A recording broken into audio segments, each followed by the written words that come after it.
Welcome, Libra. This is Regina from Pacific Tarot getting ready to do your September reading. This is going to be a general reading, so it's not going to be resonant for all of you. However, if you're interested in a personal reading, I do offer those. The information for that is in the description box below regarding the offerings that I make.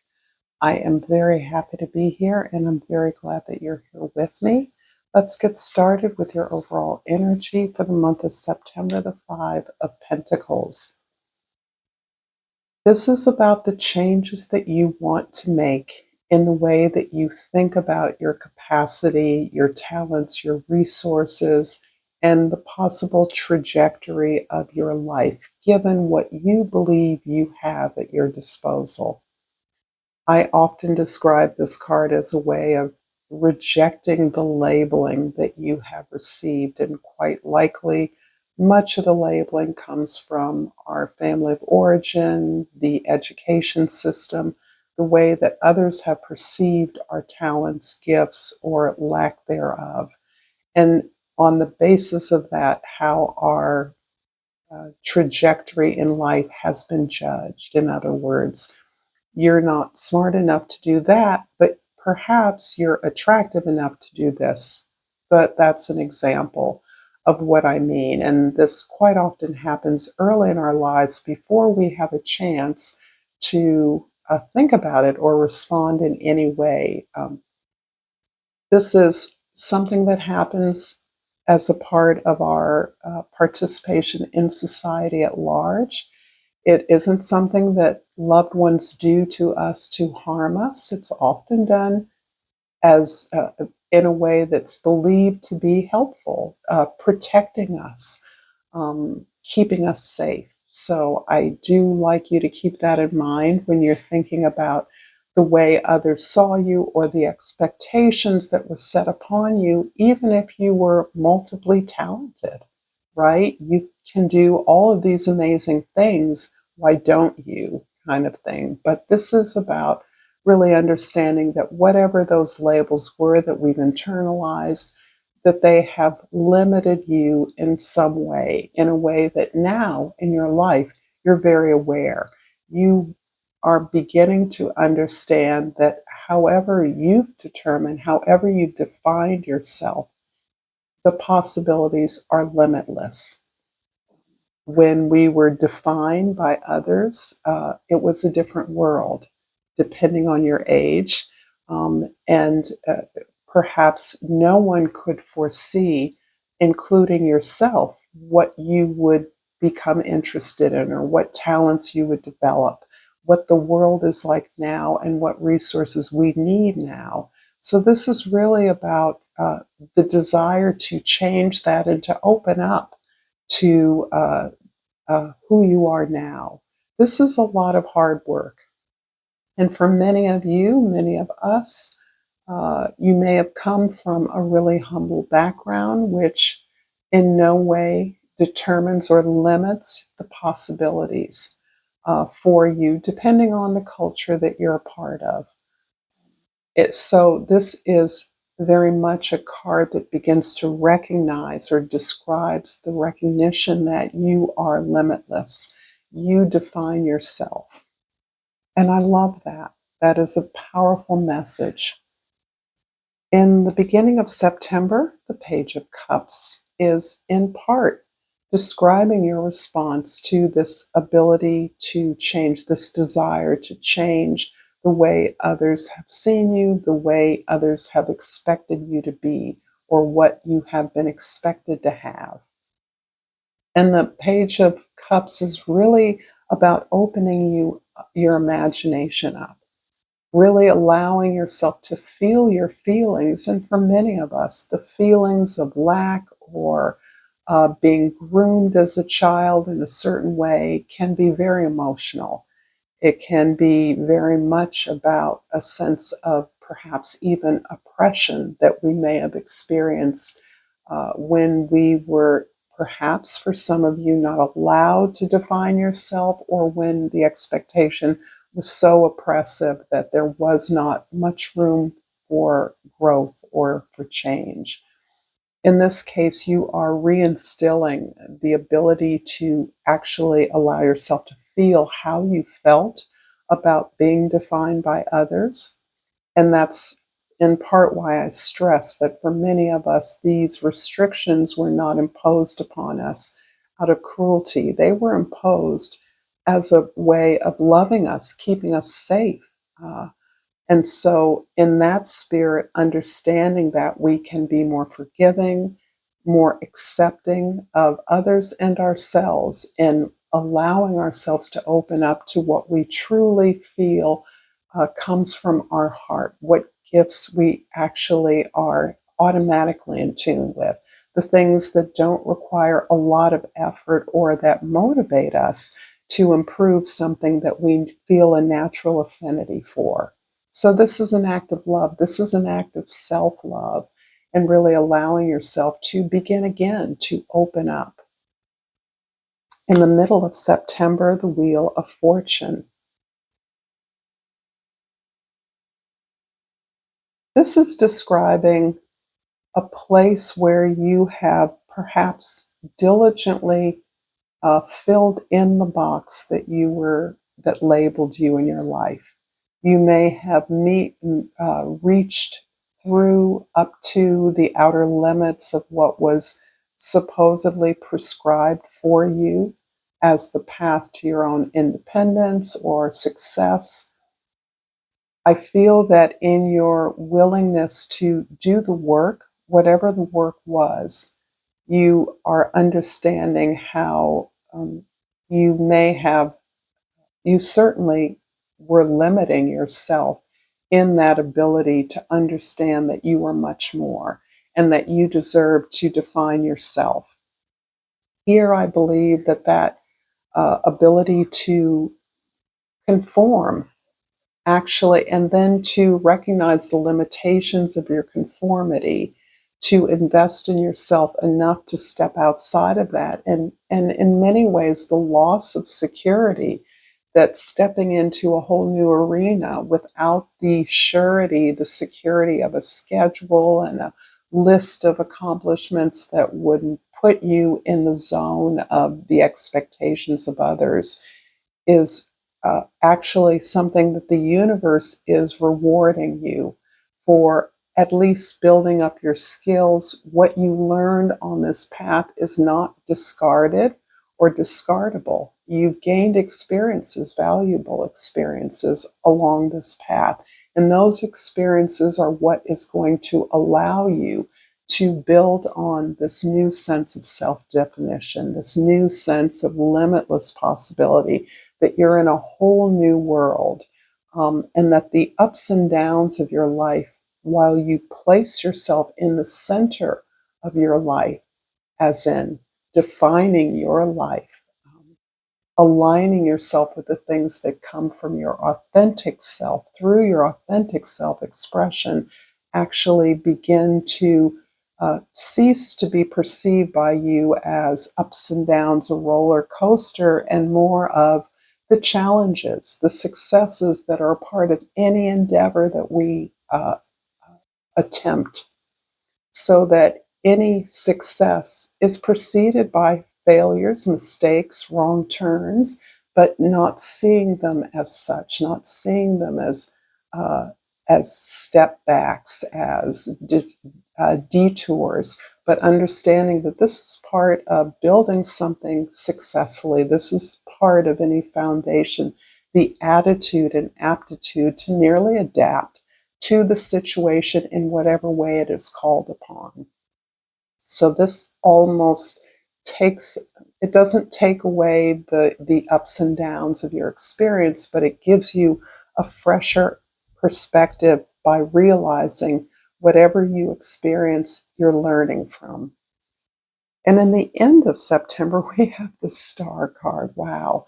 This is kind of emotional to me, Libra. You are glimpsing and have gained a lot of faith in who you are by merely pursuing this particular line of evolution. You are beginning to come into this sense of hopefulness where perhaps you felt confined, limited, even oppressed by what others expected you to do. And I have no doubt that you performed brilliantly in many ways, but without a sense of fulfillment, without an overarching sense of meaning for you. And as you come into claiming that vision for yourself and for the world, this vision is about a North Star, something you continuously reach for, rarely obtain to the letter, but it's sort of a general sense of a better world, a better me, a better way to prepare myself for the opportunities that can have a positive impact on my world, the world. So this is really this hopefulness, this faith in yourself restored in some essential way. I'm going to pull a Soul's Journey Oracle card and ask that if you're enjoying this reading, that you will please like this video, share this with others who might find it useful, and subscribe to my channel, Pacific Tarot. I always appreciate your thoughts and love reading them. And I pull the Trust card. I accept that my inner voice will always guide me correctly. And this feels very much of a confirmation here between, in some ways, a scary journey that you're on, but one that is only scary because you feel the significance of it for who you are, for your growth, and the planet's well-being. And I pull from the chakra crystals the crown chakra, and this is a clear quartz that's pictured on the cover, and the key word is peace. In stillness, the answer will be revealed. Like that. The crown chakra, of course, being our ultimate, the highest chakra, whether it's 7, 8, or 33rd, just know that this is a whole system that is a kind of portal to our divine being. This is how we define ourselves as divine. And the information from other spheres, other entities comes through our crown chakra. I'm going to clarify the Page of Cups with the Two of Wands and the Seven of Swords.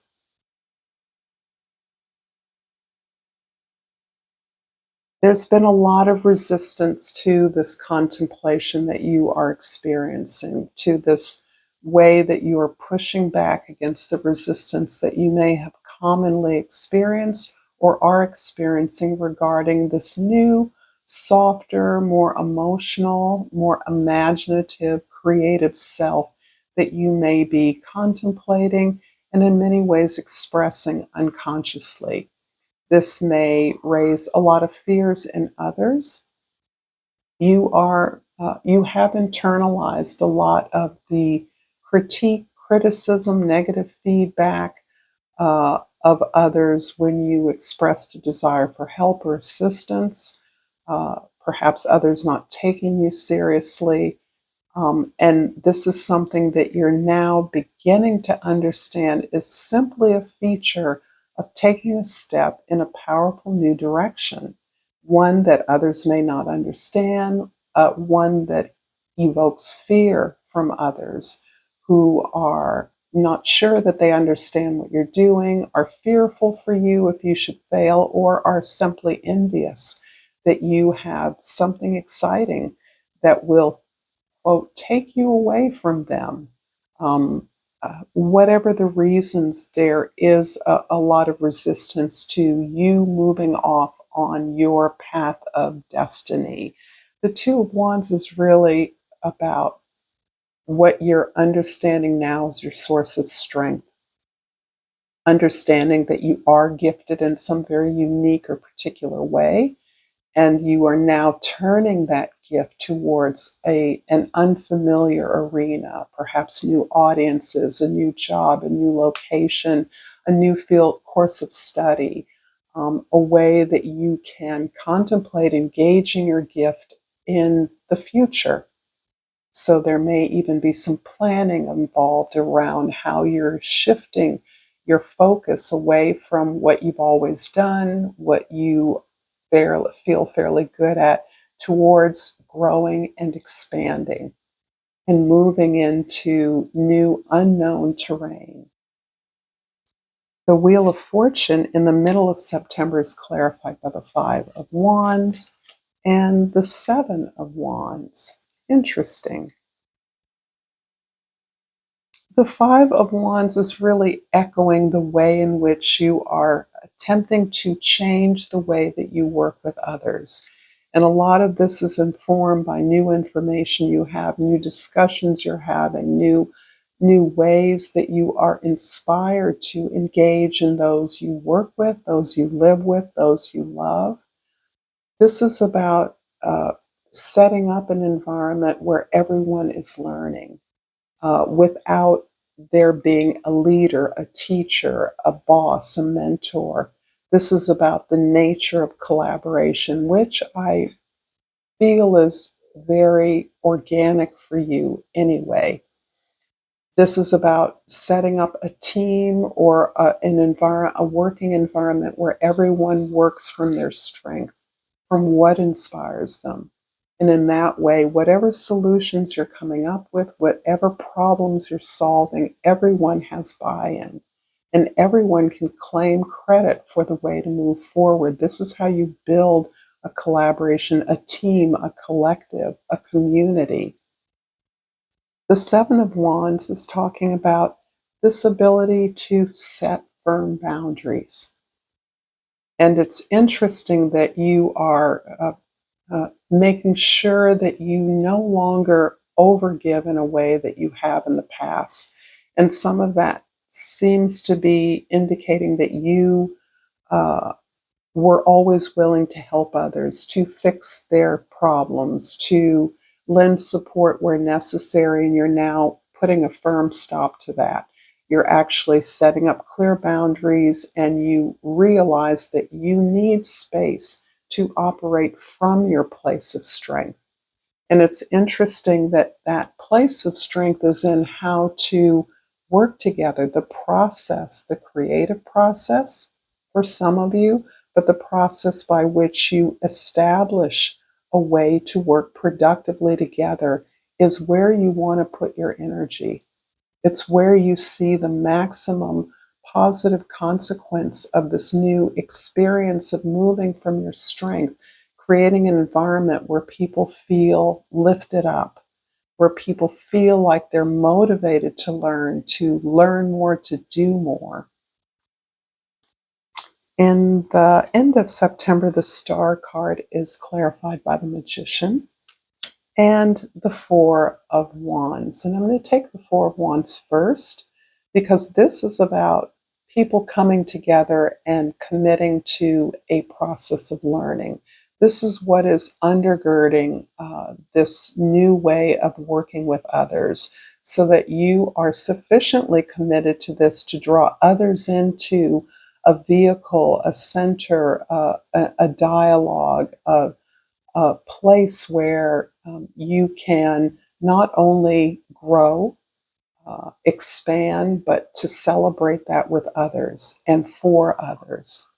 This is a beautiful card that in many decks indicates marriage, quite literally, but this is a joined and committed partnership that recognizes being together, joining forces is about creating a portal for others to move through, getting to the other side of this desire for growth and expansion. It's an ongoing process that never stops. But along the way, we must stop and celebrate our progress, how far we've come. That's essential to this sense of creating a service for others and a place to celebrate that service. And the Magician finally is the clarity that you are gaining. And this can take months, this can take years, but this is, again, a process that began, I'm quite sure, long before September began. The opportunity that crystallizes your desire to create something that expresses yourself really feels like it's concretizing itself around a literal vehicle, a place, a location, a dialogue, a conversation around how people work together.